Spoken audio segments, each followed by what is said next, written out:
Bonjour à toutes, comment il est avec toujours grand plaisir que m'y retrouve en direct depuis le sud de la Réunion, depuis Saint-Pierre pour se causer la Réunion, ce journal en créole, un petit point sur l'actualité de notre pays, ce qui se passe ici et aussi ailleurs dans le monde, hein, donne-nous le ouvert un petit peu partout. Et puis, me salue aussi toutes les personnes là, clés, comme d'habitude, bien connectées sur Télé Créole, sur la télévision, sur les réseaux sociaux, tout ça, hein, reste bien avec nous là pour les informations. Et puis merci encore de votre fidélité puisque vous êtes nombreux et on tacon tous les matins, et merci aussi les personnes qui trouvent au moins dans le chemin, qui causent un petit peu avec moi sur cette actualité. Il fait plaisir de voir que vous êtes là même que vous appréciez les bonnes émissions, surtout ce journal en créole.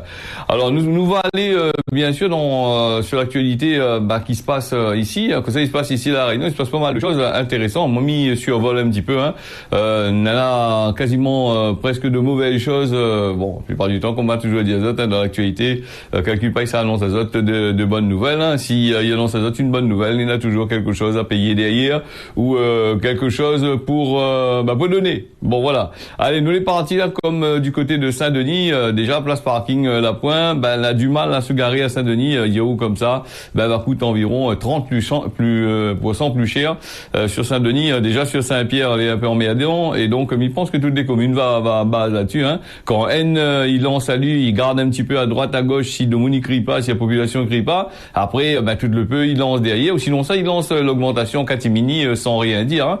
Donc il faudra encore débourser un peu plus pour stationner dans le chef-lieu, hein, une hausse de prix contractuel qui intervient en pleine période d'augmentation générale. Donc en charge de place de stationnement de la ville de Saint-Denis, Sodi Park via City Park a annoncé une hausse des tarifs à compter depuis hier mardi 1er août. Hein, les prix des places de parking, de stationnement, de voirie et abonnement de parking de la ville, ils augmentent, augmenté depuis le 1er août. Donc une hausse, les compris entre 25 et 30%. Les liés au contrat de Sodi Park à la mairie, Sodi Park il justifie donc cette première augmentation des tarifs depuis 2006, sans compter les ajustements de la loi Hamon qui a été fait en 2015. Il intervient dans un contexte où la ville est chère et des préoccupations premières des consommateurs réunionnais. Que depuis quelques jours, donc on est à la braderie, le grand de l'océan, on était là aussi pour la Sodi Park. Cette évolution il empêchera pas, d'après ce que lui dit le déplacement des consommateurs. C'est fait comme Saint-Pierre, hein, du Sodi Park là, ça n'aura plus de place de parking à payer. Si il prend tout y mettre dans les zones industrielles, les bonnes commerces, un petit peu long. Le coût de la vie augmente, les salaires de ses employés ils augmentent, les frais d'investissement et les investissements pour Cocanou, ils augmentent aussi. Là aussi, pour le directeur de l'entreprise chargé de stationnement, le chef-lieu dans le chef-lieu plutôt, le prix de la place de parking pourra en aucun cas être tenu responsable. Il avance, il commence à dire ce que lui a à dire avant même que man commerçant là il crie, il dit elle augmente la place parking, ça il perd de l'argent. Hein, donc pour lui ça va pas tuer le centre-ville, au contraire, il risque d'emmener encore plus de monde encore dans le centre-ville là-bas, comme si la manière remplir son parc mètre. Là d'après lui la mesure va permettre une plus grande rotation des places de parking. Hein, donc il veut dire de monde il restera pas trop longtemps en ville, va n'y acheter vite fait et chier avec ça. Donc pour lui dans sa tête, quand on y vient, surtout si madame là vient choisir la rentrée scolaire, tout ça là, comme maintenant ça va dans le magasin, calcule pas à poli, les gens vont aller vite fait faire les courses. Maintenant il assise longtemps, il reste longtemps dans le magasin, ça, il contrôle, il regarde, il est pas bon, les bons, tout ça là. Hein, donc c'est faire les boutiques comme on appelle ça. Et pour autres, c'est Banboug, les dans le bureau là, ça t'y dit bon non, ça il fait vite, ça il arrive, il prend le cours, c'est comme dans le commerce, dans le supermarché, il arrive, il prend un petit papier ou une note tout dessus, où ça va, ou 30 boîtes de concert, le machin, le trappe, où ça va, où j'ai que ça. Donc voilà. Il tardera pas aussi les bonnes commerces, il risquera aussi mettre parking aussi sur notre parking aussi, man supermarché, non, voilà. Malgré l'augmentation des tarifs qui il y a comme ça, si tu compares à des villes identiques dans l'Hexagone, en moyenne, c'est City Park qui argumente ça. Donc la zone orange, la première heure de stationnement coûte 2,20 € à Saint-Denis contre 2,20 € à Saint-Denis contre 2 euros à Dijon, 2,50 € Le Mans. Alors, là, les malins, mais ce que moi j'ai jamais compris dans ce système-là, c'est que les autres ils comparent la Réunion avec la France. La Réunion avec la France n'a rien à voir. Si les autres ça comparent les produits que maintenant ils s'achetaient en France dans les magasins en France après l'octroi de mer en France, donc là après tous ces bonnes affaires-là, donc là aussi c'est autre chose. Si on dit qu'on compare les places de parking bon marché en France par rapport aux places de parking cher en France, déjà dans les bonheur parce que le coût de la vie n'est pas pareil du tout et la vie elle est moins chère en France qu'à la Réunion. Après certains vont dire non mais la Réunion est moins chère, nous n'avons pas telle chose telle manière pour payer, mais la vie c'est cher quand même. Alors il faudrait que il y en a beaucoup ils comparent ce que les comparables, pas comparer des choses que les pas comparables. Donc voilà. Oui, des places de parking là-bas aussi, il y en a plus de places de parking aussi, les pas pareil la Réunion, les serrés. Vous avez bien vu comment il se passe ici, d'ici 2000 et dans quelques années plutôt, il annonce à nous 1 million et quelques d'habitants là. Donc bien waouh, ça c'est pas de parking, ça va aller s'agarer, peut-être va faire comme dans certains endroits, on va faire des immeubles pour garder le taux, donc pourquoi pas. À la place des parkings que Banane et là sur le truc là, t'es gars il fait 2-3 grands immeubles là, mais pourquoi pas faire des parkings à étage. Voilà, ça serait une solution encore. Donc, ça va gagner, voilà. Bon, mais après revient cher quand même. Faire des parkings à l'étage quand même, comme aux États-Unis, bon train comme ça. Là. Donc, déjà le bon commerce est en train de dire, ça te fait pitié, ça t'y plaît avec le gouvernement pour gagner subventions, avec l'État, avec la région, tout ça là pour arranger, avec la commune, tout ça là pour mettre courant dessus le machin pour faire parking puzzle. Est-ce que la commune là, si ça rentre là-dedans, bien l'État, il ça rentre là-dedans, fait parking puzzle, c'est abus de biens sociaux, ça non? Donc, mais pas bon pour ça. Donc pas demain la veille, alors faut attendre encore longtemps. Voilà. Allez, donc une autre chose encore, là c'est intéressant, c'est vrai que ces places de parking, ici la Réunion, là c'est compliqué, même dans Saint-Pierre, Saint-Louis, dans le sud, quand si ça va ça on a des places pour les garer, pour aller au centre-ville, elle est assez compliquée, parce que des gens, ils mettent le ticket pour la journée, là c'est un commerce, c'est une personne, ils travaillent, ils changent pas grand-chose, donc les places de parking restent pareilles, même va augmenter, le monde il travaille dans le centre-ville, s'il n'y a pas la place, ils sont obligés de payer 10 € pour la journée, son place de parking, mais ils changent pas rien à la chose, donc l'argent il rentre toujours dans les caisses même, le parking, la place ça pointe toujours, les personnes habituées à garer là, va rester toujours la même, Allez, nous on est parti avec un coup de hache qui mène le boug en prison. C'est un boug de 38 ans là comparu lundi devant le tribunal judiciaire de Saint-Denis pour des faits de violence avec arme. La victime, c'est une mère de famille de 4 enfants. Elle a reçu un coup de hache au coude. La cautionnaire une ITT de 45 temporaire de 45 jours.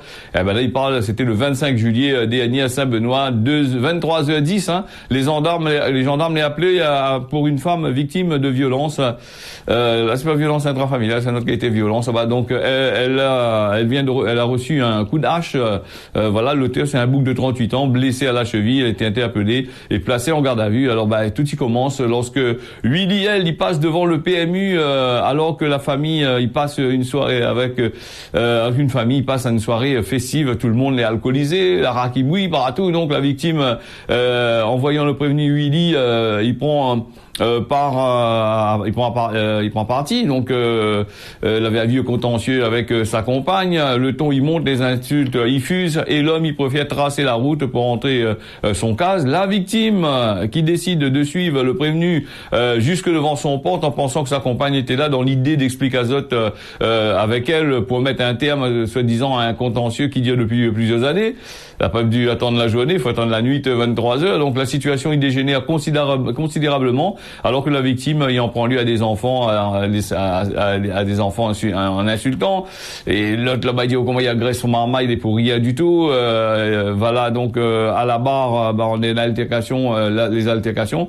La durée pendant un bon moment. Donc le prévenu rentre chez lui, il ressort avec un hache et il pousse la première personne que lui peut rattraper et il tourne vers la victime. Il jette dessus la victime, il donne un coup d'hache, donc un coup violent de hache dans un mouvement de défense. La personne il lève le bras, il protège de figure, son gars écoute de la figure alors, pour protéger la tête. Donc grièvement touchée au coude, elle subit une fracture ouverte, une lésion de tendon. Elle reçoit 45 jours d'ITT. Apparemment il a vu la mort en face, mais il comprend elle s'il a vu la mort en face. Après il a pas tiré bataille. Là aussi c'est un autre machin. Des fois il faut pas ravaler le guêpe ou le machin comme ça. Vous connaissez, ou les bien d'autres coins là-bas là. Bon, mais après, quand on a l'alcool, les pas derrière aussi, des fois aussi, donc, nous connaissons pas vraiment, moi, je connais pas vraiment que ça va se passer bien comme qu'il faut, Tu connais ici la Réunion, comment le monde est chaud, le sang est chaud, des fois, il arrive, vient un de bataille, une bataille devant la porte de monde là-bas, puis quelqu'un a un mauvais coup aussi, il pleut aussi, il crie l'assassin aussi, là, aussi, c'est une autre chose encore, hein. Aussi, ça rôde le coup devant la case de monde aussi, voilà, donc, du coup, le boug que la baise un coup de couteau là, il est rendu coupable de 4 ans de prison, dont 1 an de sursis probatoire. Donc, voilà, nous va bien voir, hein, il est maintenu en détention, il devra respecter les obligations de soins, et une interdiction de contact avec la victime. Donc voilà un petit peu comment va se passer cette histoire-là. Mais malheureusement, c'est des faits divers que nous rencontrons partout, tout le temps, ici à La Réunion, même en France aussi. À Paris, les faits divers, les pas attachés essentiellement à La Réunion, les aussi en France, les aussi dans les autres îles à côté. Bon, moi, comme on est à La Réunion, il parle de La Réunion, on a l'actualité parler de La Réunion, mais c'est un phénomène de société que les partout, hein, quand nous voit dans les reportages d'investigation, maintenant comme là. La police intervient beaucoup avec la nuit, surtout avec ban de monde en France là-bas, même ailleurs, hein, du côté de Maurice partout, du côté de Madagascar peut-être pas trop parce qu'on m'y connaît pas trop. Moi j'avais trop entendu là, d'accord. Mais il intervient rien de manifestation, hein. Donc là il doit intervenir certainement aussi. Et puis il y en a aussi les autres zones. La société de transport Océan Indien STOI qui a été victime d'un vol ce dimanche, l'un des bus par quelqu'un. On a fait une vol le bus là-bas, donc la compagnie de transport de transport en commune a été dérobée dans la nuit de samedi à dimanche après une sortie de route dans un champ de canne. L'engin a été retrouvé dès le lendemain matin sur 4 voies de Brapanon en direction de Saint-Benoît. Il a dû être remorqué, introuvable. Le chauffeur a visiblement pris chez ça. Donc voilà un petit peu. Là aussi, je ne comprends pas non plus. C'est pas une grosse société là où ça vole le car, il est facile à voler le car là-bas du côté de la STOI alors parce que après caméra de surveillance, disant la caméra de surveillance dessus le ban de panneau, les écrits site sous surveillance, la fois il y a un combat qui pour aller démarrer le bus, la clé reste dessus même ça. Alors là, il démarre pas avec la clé ça, alors c'est démarre avec bouton, il appuie dessus, on rentre dedans pour le bus, ça va alors. Mais ça m'étonnerait que les bancs de bus ils démarrent comme ça, hein, comme moi midi à cette là. Donc il doit avoir une clé quelque part et puis il doit avoir des alertes là-dessus. Là, quand on rentre dans ces bancs de société là, au point un bus où ça va, donc personne n'a pas dû remarquer. Le point gardien, point rien du tout dans là. Bon, là nous pose à nous la question. Peut-être ils voulaient faire changer le bus aussi. Hein. Donc c'est des fois quand le bus est un peu vieux, il arrive qu'à foutre d'un caniveau, un carocane là-bas. Ouais, ça c'est mes dires, hein, dit ça. Est-ce que mes calculs, les calculs m'entraînent l'accuse, d'avoir fionné avec l'assurance. Hein. Bon, pour moi, elle est comme ça. Normalement, quand on prend un bus ou vole, le bus a été volé. Bon, c'est une société. On rentre pas dans une société comme ça. Comment on rentre dans une société là, un peu comme la Sémitel. Allez, rentre dans la Sémitel, dans la zone industrielle là-bas, on voit toutes ces caméras de surveillance. On n'arrêtera pas tout de suite. Même dans les autres transports, même chez Agnav et compagnie, même chez STOI et compagnie. Donc là aussi, il pas rentre là-dedans, il sera pas tout de suite. Bon, allez, va savoir hein, dans la vie comment il se passe un petit peu dans ce monde où ça nous vive là. Devrait tourner dans le film, dans les trucs incroyables. De faire une émission incroyable mais vraie. Donc voilà. Démarrage de la campagne sucrière, mais il revient là-dessus, c'est important, puisque c'est important, pourquoi peu de monde là, et puis dans les tracteurs cannes, tout ça là, il s'est traversé sur la route pour bientôt là, avec les feux, les pas bien visibles, les cannes qui traînent derrière, qui bougent complètement, la signalisation, si c'est ça à gauche, si c'est ça à droite, ça nous avons toujours connu, et puis des camions de cannes qui s'achaviraient un peu partout, voilà, et puis les embouteillages que les prévus, quand on est dans la coupe, je te connais, là, des embouteillages, bon là nous profite que c'est pas encore la rentrée, mais la rentrée quand ça ni là il s'est chauffé là. Alors démarrage de la campagne sucrière dans le sud, des retards de rattrapage dans l'est. La campagne sucrière il a démarré lundi dans le golfe, dans le bassin du Golfe plutôt, et dans l'est de la campagne va commencer officiellement lundi prochain. Toutes les faits ont enfin prêt à l'usine d'Igol. La campagne sucrière a été déjà lancée. Les tracteurs agricoles, les cachalots chargés de cannes, il fait notre retour sur les routes de l'île, ce qui il peut occasionner comme des perturbations de trafic et surtout pas rouler trop près de ce gros engin là, parce que quand ça il freine, c'est prendre le temps pour freiner, sur battre dedans les morts. Hein. Donc plus grande prudence est d'ailleurs demandée aux usagers de la route. Hein. Le président de la CGPVA, donc Jean-Michel Moutama, il espère qu'une meilleure campagne que la précédente. Voilà, il reste réaliste, hein, il pourra être que légèrement mieux. Il espère entre 1350 31,4 millions de tonnes de canne, donc que Bana va atteindre normalement. Il atteindra pas plus tôt. On a un objectif de 1,8 million de tonnes à 1,9 million de tonnes que n'est pas envisageable non plus, ce que lui prévient. Il calcule bien cette affaire, c'est qu'il tonne canne dans les champs, les super. Donc parmi les raisons de ces objectifs que les revues à la baisse, la GPEA, donc il pointe du doigt le manque d'eau, notamment dans le sud. Le sud l'avait un grand, le département n'a pas inauguré un grand citerne là-bas du côté de Dacy, là-bas, se disant pour les agriculteurs des millions et des millions de mètres cubes d'eau. Et il dit toujours à point de l'eau même, où ça tout ça de l'eau là, il s'en va d'eau, il boit, ouais. Les bons gardiens ils boivent de l'eau. On a un problème quelque part. Non. Dans le sud de la Pointe de l'eau. Peut-être quand il dit le sud, peut-être c'est du côté de Saint-Louis aussi. Saint-Louis aussi fait partie du sud, parce que Saint-Louis, dernièrement, on l'a entendu, la Pointe trop de l'eau non plus, voilà. Donc, comme dit le sud, m'y pense, moins comme on est en plein sud, m'y pense, les endroits où ça est bien irrigué. Chaque fois, m'y voit un canon de l'eau, il traverse partout, dans les champs partout, dans Saint-Bien, voilà. Voilà. Et puis, il parle aussi, par rapport, aux produits chimiques que ils mettent dans les cannes là-bas, désherbant, pour désherber les champs, donc on a les molécules que l'Europe il veut plus trop, donc là aussi, mais apparemment il pose certains problèmes. Vous avez point ça, mais l'ami voit pas en quoi les molécules et le désherbant, déjà, je suis rendu un carreau de canne, comme il n'y a pas plus canne, pour rendre un carreau de canne, on a intérêt à habiller en camisole, parce qu'on n'est pas sorti, n'a rien que la paille canne dedans, qu'on rentre dedans, les rabats de boucle là, ils nettoient bien canne là, bien propre, on a trop jamais vu vraiment des pailles cannes, comme avec des mailles plutôt, ils te rabitent de battre dedans. Donc. Alors d'où l'intérêt où ça ils sortent désherber, peut-être ça aussi, peut-être normal lui aussi. Bon, allez, donc des retards de lancement, patati patata comme d'habitude.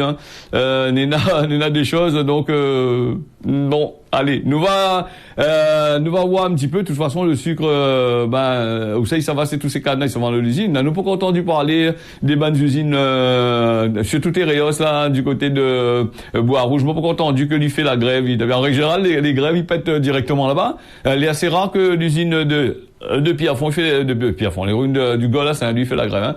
Mais pourquoi trop entendu, on va bien voir un petit peu. Bon, en tous les cas, bonne coupe azote, bonne campagne azote à les planter là, et bon courage surtout, parce qu'il n'est pas évident d'aller couper de câble, malgré il y a des terrains les bien dégagés, et les autres utilisent des tracteurs, des machines spéciales pour couper les cannes, donc plus trop besoin de main d'œuvre. Là aussi, c'est une autre chose encore, il y a un petit peu plus la monnaie dans la poche, non? Allez. Le gouvernement l'a adressé mardi aux partenaires sociaux une lettre de cadrage sur l'assurance chômage, donc une feuille qui fixe le cadre de négociation qui est prévu mi-novembre sur les règles d'indemnisation des chômeurs qui est applicable en 2024. Le patronat et syndicats doit tenter de accord d'azote sur un dossier qui déroule épineux donc depuis le 15 novembre d'après l'AFP. L'UNEDIC, organisme en charge de l'assurance chômage, elle est gérée par les partenaires sociaux, mais aussi depuis la loi 2018, cette marge de négociation est restreinte, par une lettre de recadrage. Donc, d'après son envoi, elle a été précédée de séances de concertation bilatérales, plusieurs objectifs visés. Il souligne à la presse le cabinet du ministre du Travail, Olivier Dussopt, qui appuie sur les acquis des deux dernières réformes qui contribuent significativement à la réduction du taux de chômage actuellement de 7,1%. Et comme disait d'entendre le bonheur, et ça c'est que simplement des causements comme on a dit, des acquis, donc apparemment ce que tu veux, en gros, le ministre et son camarade là-bas, ce que est dans le gouvernement, la presque plus bonne boucle qui fait la politique, c'est des chefs de cabinet, c'est des bougs, des petits camarades Macron qui travaillent dans là-bas, c'est des bougs, c'est des fonctionnaires que les là pour faire le truc, et donc là il connaît pas trop. Il fait de la politique pour dire il fait de la politique, voilà. Donc c'est la pointe de pignon sur rue pour dire que Zoti intervient dans la rue, Zoti intervient à gauche et à droite pour dire des affaires. Zoti ferme Zoti bouge, ferme Zoti gueule comme il dit en créole. Mais puis Zoti applique ce que les Néna a appliqué. Alors le système de ces histoires de réforme et compagnie là, c'est tout simplement pour baiser encore les bannes de monde qui travaillent. Donc les contrats normalement avant pour gagner l'assurance pour gagner chômage un peu les ACDIC, il fallait travailler 6 mois mois, 6 mois maintenant. Apparemment, il veut baisser encore plus encore. Il veut passer ça à 4 mois. Il veut augmenter plutôt. Et donc 4 mois aussi, là, c'est à gagne, mais malheureusement, dans certains cas, et là, on essaye de modifier tout ça parce qu'on a trop d'argent. Ils sortent dans la caisse de l'UNEDIC et dans la caisse de l'État là-bas. Mais j'espère que les bonnes députés, quand cette fonction sera finie, va pouvoir caser aussi dans les mêmes affaires parce que les lois que ils votent là, ils appliquent pas simplement aux autres, ils appliquent aussi à eux aussi. Voilà, il attend le plein emploi à l'horizon de 2027. Plein emploi 2027. C'est-à-dire qu'ici la Réunion, on a 130 000 chômeurs environ depuis des années et ils sont toujours en France là-bas, dans les pays en France et dans l'Europe. Il vient faire le tard même ici à la Réunion, le chômage il augmente. Hein. Quand il dit le chômage ici à la Réunion, regarde bien que le chômage avec qui, hein, c'est pas forcément avec les Réunionnais, c'est peut-être aussi avec des Français de France qui sortent là-bas, qui viennent faire le tard ici, hein, parce qu'il y en a beaucoup. Hein. Il vient au soleil, il vient ici pour faire zone intéressant comme il dit, pour boucher un peu le marché de l'emploi aussi. Hein. Voilà, nous les partis aussi sur une autre chose encore et dans notre affaire encore là se passer aussi là du côté là les guerres, on a l'Ukraine la pété la guerre aussi, là il en parle plus trop sauf une chaîne ou deux chaînes de télévision les spécialisées là-dedans, je l'ai pu regarder, fait du direct, qui parle, qui fait des analyses sur la guerre en Ukraine hein. Bon, moi on va pas trop parler de la guerre en Ukraine parce que en fait comme on avait dit Azot, hein, c'est du business hein. C'est de l'argent, beaucoup d'argent et c'est surtout de l'argent gaspillé. Alors on va aller avec le Niger aussi, là-bas c'est un coup d'état aussi hein. Donc la France, il commence à évacuer ses ressortissants hein, depuis hier, hein, non, si je me trompe pas. Lui a annoncé ce 1er août de préparer l'évacuation des ressortissants européens qui souhaitent quitter le Niger, le pays où le coup d'État a eu lieu le 26 juillet 2023. L'opération, l'a commencé depuis hier. Hein, ça commence maille un petit peu, faire des préparations toujours. C'est un communiqué du ministère des Affaires étrangères. Un avion, il était déjà en route vers la capitale nigérienne. Ça c'est pour de mon niveau parti, avec qui le Niger, tout ça là. La France, il y en a beaucoup beaucoup d'intérêt aussi du côté du Niger, du côté du Mali, du côté de machin. Et donc le Niger, le coup d'État l'a fait en sorte, et puis elle a fait en sorte que il tourne un petit peu plus vers la Russie de l'autre côté là-bas. L'Afrique, comme à midi, il a toujours gagné avec le pays européen, le blanc européen là. Donc là il y a recours avec la Poutine encore. Si c'est pas mal chinois, c'est le truc comme ça. Après va crier encore, va crier la famine. Après, on va demander des aides sur le plan international, va demander de l'argent à la Banque mondiale. Pendant ce temps, ça, tu fais la guerre. On a l'argent pour faire la guerre, mais on a pas l'argent pour manger. C'est ça aussi le gros problème. Hein. Là aussi, faudrait voir aussi. Hein. Et puis, il y a encore l'heure pour nous là. Oui, l'affaire Heidi, il y a des policiers déjà tracassés dans une enquête sur le tabassage d'une jeune fille. Un des 4 policiers qui a été mis en examen à Marseille pour violence à l'encontre d'Heidi. Elle a été déjà apparu dans une information judiciaire relative au tabassage d'Angelina en 2018, cet agent qui avait tout nié dans une implication qui n'avait pas été poursuivi d'investigation alors parce qu'il avait point de vidéo exploitable et le mutisme de la hiérarchie, il fait un de bouche, il cause pas parce que tu veux pas y faire de affaires, mais l'enquête il vient d'être réouverte là, on va bien voir que ça il se passe un petit peu. Hein. Donc voilà un petit peu. Demain on va parler un petit peu des prisons françaises, s'il est dans le temps, hein, donc comme c'est à la fin, 74 573 personnes est incarcérées, le nombre de places, la point assez dedans. Hein, voilà. Allez, nous les partis avec Gramoun l'a dit, riche ou pauvre, où ça va même place. Oui, c'est ça même. Quand on finit mort. Pour certains, quand on finit crever là, même si ça va même place, même ça cimetière. Que les riches, que l'on a des millions et des milliards, on est là tout ce qu'on veut, ou mort, donc ça va même place que le pauvre. Donc, on retourne à la terre, et souvent on a des vidéos là-dessus, parle de ça, on retourne à la terre, on redevient poussière. Voilà, donc il montre à haut que l'homme n'est vraiment rien sur la terre. Hein. La terre, c'est voilà. Donc il va essayer de détruire la terre, mais en fin de compte là, la terre va manger lui quand même. Voilà. Allez, nous les partis avec la météo, la Réunion, un temps moyen comme d'habitude. Les prévus des nuages, la hauteur, peut-être quelques farines la pluie à menacer, mais pas sûr encore. Hein. Inquiète pas ça. Hein. Il menace, il tombe pas. Tu peux vouloir c'est de la rouvre-linge dehors, pour pouvoir laisser linge dehors. Du côté de Mayotte, apparemment, un beau temps. De l'autre côté là-bas, peut-être un petit peu de grisade par-ci par-là. Maurice, l'île Sœur à côté, nous mandalo mauricien là. Il y a de la grisaille ce matin, prévoit farine la pluie, et puis cet après-midi, la pluie, ça donne paquet, comme depuis 2-3 jours. Hein. La dernière fois, si la Réunion, nous a eu quand même pas mal de pluie, mais maintenant, c'est le tour de l'île Maurice, voilà. Allez, ce causer la Réunion, l'a fini, merci à Zot d'avoir suivi Sam dans ce rendez-vous d'ici demain matin à partir de 6h. Allez, tiens, vous serrez là pas, on y retrouve.